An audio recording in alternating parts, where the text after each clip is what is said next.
What? What even? This isn't even the right book. What is this? Okay, I don't know what that alarm was about, but hopefully it's gone. Anyways, 1984 by George Orwell, a book about a dystopian future where the government is constantly watching over us. So it's not too different from modern day America.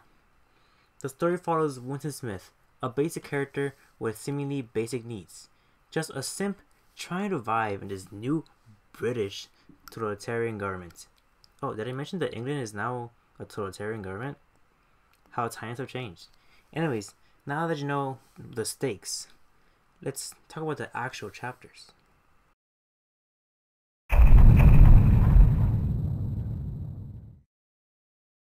Winston returns to his Victory Mansion on a cold, dark night.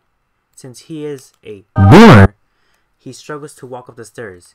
Each passing step, there's a poster, always reminding him, Big Brother is watching you. Winston is an insignificant member of the political regime in Oceania. Despite being part of the government, he's still under the oppressive, understandable control of the government. One of the tactics the government uses is spouting propaganda from the telescreens. The government makes sure people agree with the propaganda, since the thought police are always watching your every action, your every thought. Winston works in the Ministry of Truth, which despite its name is as truthful as modern news sites. Thank you, Fox. Very cool. He alters history to favor our Lord and Savior, Big Brother. Other government parts are no truthful to what they actually mean. Peace equals war, plenty, plants, economic storages, love, center of Losum. Winston, being the lonely simp, has a diary hidden from the telescreen. He bought it secondhand, from which is a very illegal crime, which is just as illegal as being sad. He talks about how the proles are insignificant to the government, among other things. As he continues talking, his thoughts start to think negatively of the government. He looks down what he has written, and all he sees is, down with Big Brother. He has committed a thought crime. The thought police will surely come for him now. The chapter ends with a knock on his door.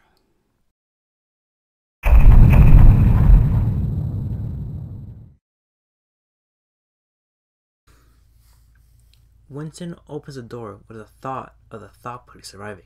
However, it's only Miss Parsons, the next door neighbor. She needs some plumbing to be fixed in the Victory Mansion. We learn about the Spy Children organization. Children are hired as spies for the government to make sure adults aren't doing anything against Big Brother. Again, not too different from modern society. Both Winston and Miss Parsons are skeptical of her children. We also learn that Oceania takes a big inspiration from the French Revolution. They had a public hanging of a governmental enemy.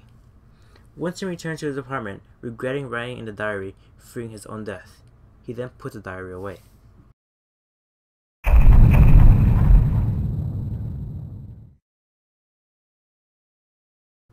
Chapter 3 starts with Winston dreaming about sinking his mother's ship.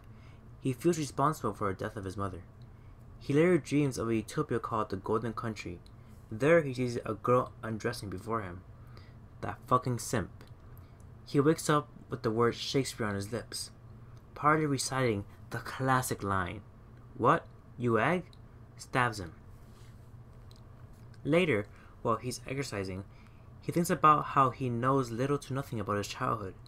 He has no documents or records of his childhood because totalitarian government.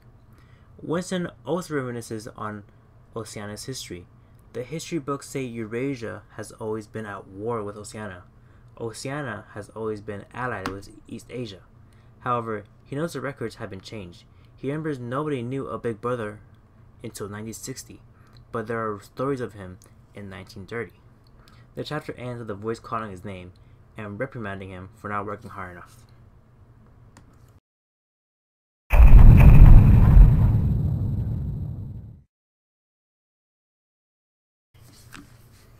Winston goes to work in the Ministry of Truth under the Records Department, where he works as a speakwrite.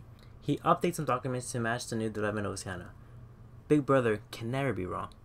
When citizens get fewer food rations, they're told that they're being fed so much. Naturally, the citizens believe it. So back to his work. This day, Winston must alter the record of a speech made in December 1983 with someone called Comrade Withers. He was once a Big Brother official who has since been vaporized, since they were executed due to, let's say, political differences. It would be disgraceful to have them praised. Winston makes up of someone called Comrade Ogilvy for a substitute of Comrade Wither in the records. Ogilvy is portrayed as the ideal comrade. He opposes sex and is suspicious of everyone. Withers has been unpersoned. Winston reflects on how the Ministry of Truth operates, how they changed history in order to fit with the political regime, even pornography.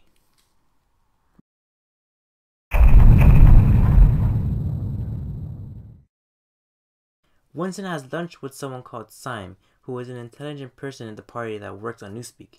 Newspeak is a language made by Oceana that lowers the amount of vocabulary words to make sure nobody is committing a thought crime. They're just looking out for the people. Winston believes that Syme will be vaporized because he is simply too big-brained. Winston meets Miss Parsons at the canteen for a neighborhood hate week, and she apologizes for her kids pestering him. The Ministry of Plenty stays true to its nature and expresses that there is an increase in production of chocolate. However, Winston knows that there was actually a decrease in rations, but everyone seems to be happy. He feels as if he is being watched.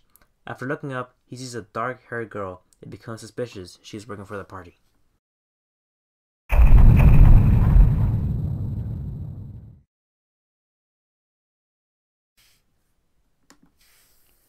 Winston, being the simp he is, he thoughts about his last sexual encounter, which is with a pro prostitute. Winston believes the party wants to get rid of the pleasure from the sexual act, so the party can have more party members. Not only is Winston horny on Maine, but Winston believes that sex is the biggest rebellion act he can do and wants to do so. Goddamn horny bastard. He writes in detail his act, but he realizes that it doesn't give him any pleasure to vent about it.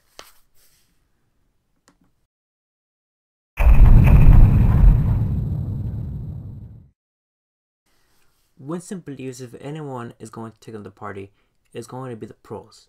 The party will never be defeated from the inside, and the pros make up 85% of the population of Oceania and could easily control the police. However, the pros are as brain-dead as the Dorsare, so most of them don't know they are being oppressed by the party.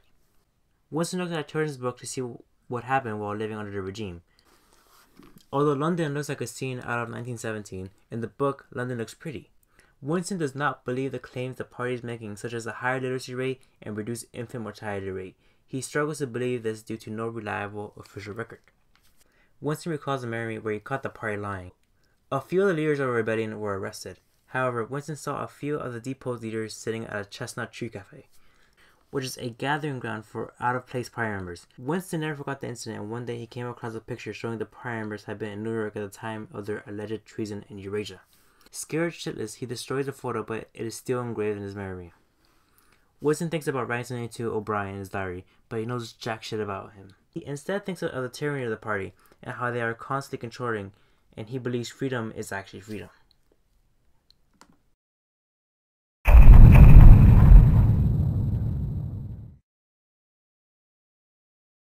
One morning at work, Winston sees a girl with dark hair. She falls. While Winston picks her up, she slides a note saying, "I love you," which really shows Winston's simpness and the thought of the unknown female. This makes Winston suspect that the mystery thought isn't working for the party and gives him an aspiration to live. Before Winston can think straight, Parsons barges in and asks what he'll do for Hate Week. Winston and the mystery thought converse at the same lunch table. However, it's in secret to make sure they don't get found. They agree to meet in the Victory Square. They'll be able to hide from the test screens. During their time there, they see Eurasian prisoners being tormented by the crowd. The thought gives Winston directions to a secret place where they can talk in secret. They manage to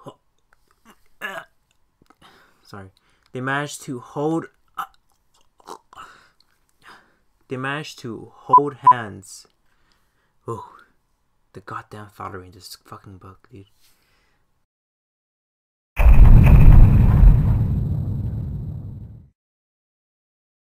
Winston goes along with the plan for some reason.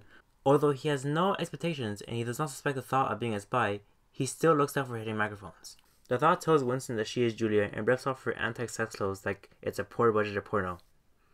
Not that I would know. Dr. Sede told me. Winston being a bigger simp than Dr. Sede, he gets aroused. Then they do the deed in the woods, and Winston is happy it's as good as he dreamed. Winston asks Julia if she's done this before. Julia confirms that she is a thought. Winston is oddly turned on by the fact that she has done it many times.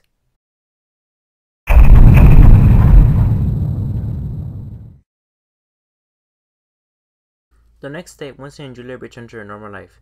The next week, they arrange a few meetings. They meet at a ruined church. Julia talks about living at a hostel with 30 other girls and her first explicit experience. She also explains how she doesn't care about doing a whole rebellion against the party, unlike Winston, but just breaking some rules. Winston talks about wanting to push her ex, Catherine, off a cliff. However, it will not have mattered because they can't win against the power of oppression.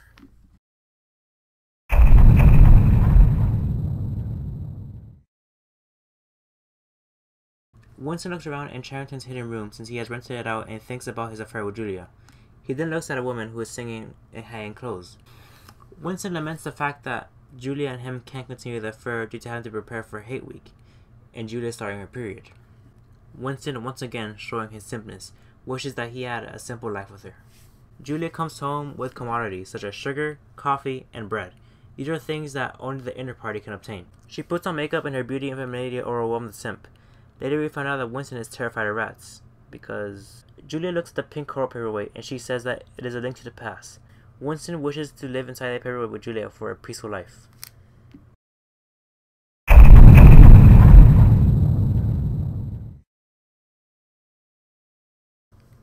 Syme died.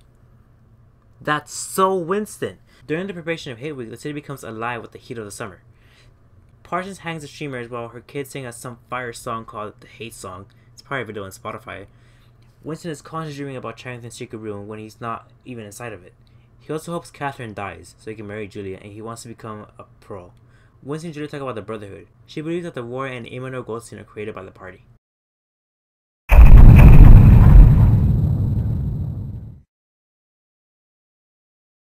Winston meets with O'Brien, who supposedly has been waiting his whole life. During their meeting, O'Brien invites Winston to get a dictionary of newspeak at his house. Even though this is a rebellious act, Winston believes this is the start of his rebellious phase.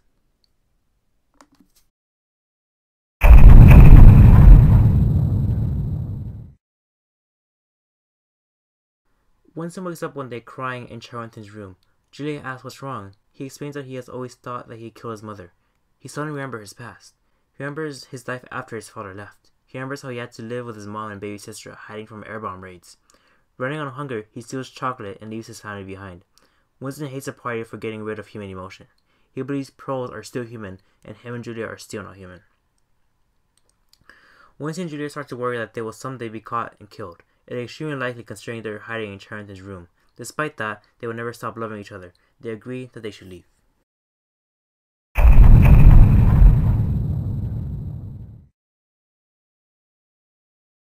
Both Julia and Winston go to O'Brien's house to look at Newspeak. Boldly, O'Brien turns off the telescreen. Feeling as if they're not being seen, Winston announces that they are enemies of the party and wish to join the Brotherhood. O'Brien informs him that Emmanuel is still alive and begins the ritual to accept someone in. Julia leaves. O'Brien gives Winston the manifesto and they will meet in a place where there is no darkness. O'Brien turns on the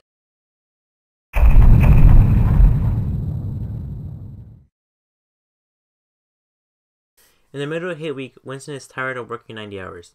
Not only, but Oceania has switched allies on the ongoing war. One of the speakers had to change their speech midway to clarify that they were never allied with Eurasia. In Charrington's room, Winston reads a lengthy manifesto.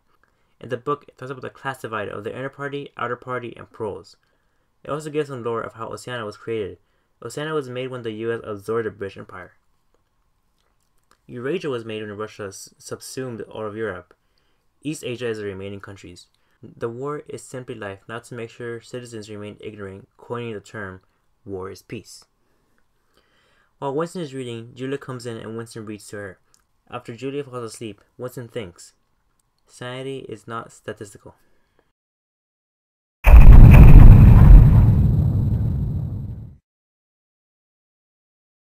Winston is woken up by the woman who has been singing for the past 3 chapters. I just didn't reference it because I want to keep referencing it. He thinks how the pros will hopefully revolt against the government someday. Both Winston and Julia think they are doomed as they say, "We are dead." And suddenly a third voice says, "You are dead." There was a telescreen hidden behind the church. Suddenly the whole house is surrounded. A black-clad troop barges in and breaks a glass paperweight. They kick Julian Winston to the ground. As the troops restrain Winston, he figures out that Mr. Charrington was working for the Thought Police. Top 10 anime betrayals. So, what would happen to the Symbol of Thought? Find out in the next episode of Dragon Ball Z Kai.